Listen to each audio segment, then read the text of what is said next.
World where we envision what we think is going on here. But the only thing we know is what's right in front of us. And what's right in front of us is someone that we can love and serve.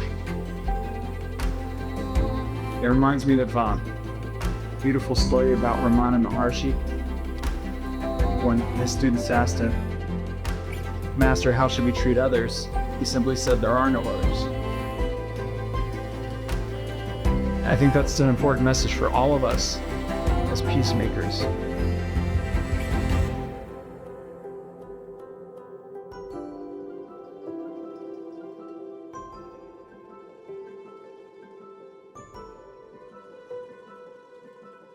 We need your joy, your sorrow, your creativity, your humor, your laughter. And to remember that as you move into action, there are millions of people moving into action with you, that you're not alone, and that there are many of us rooting for the same vision of a world of peace, a world of justice, and a world where everyone belongs.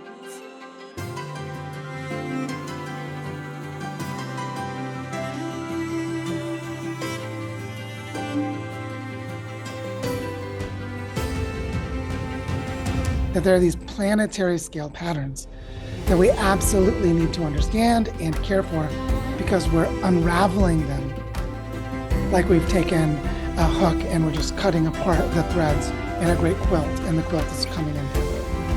So we need to re-tether the quilt of life by understanding how each life place is contributing to the harmony and the concert of life throughout the entire planet. Uplift with active listening.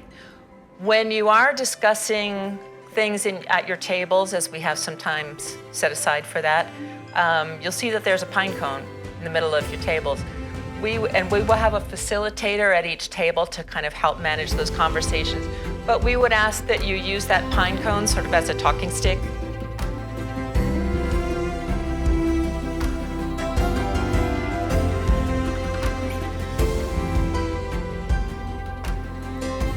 So as we are peace builders, we are nurturing each other and our own gifts and the children, and listening to the elders, and making a world where everyone can give their gifts.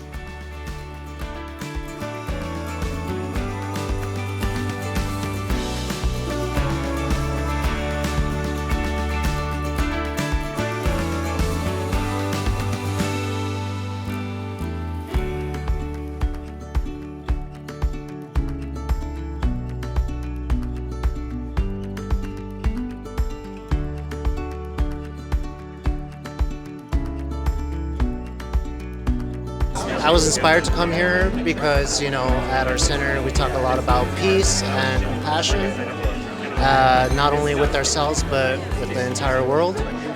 And so far, yes, this is very mind-opening, very engaging, and I hope to come to the next one. So actually what inspired me to come today was my dad.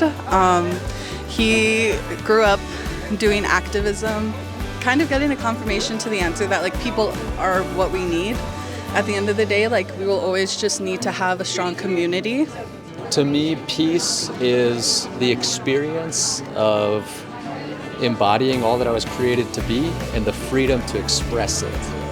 And that's a condition or a state of peace for me.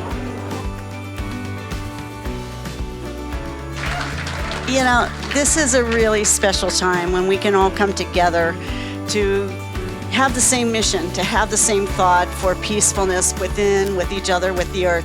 And this is your special time.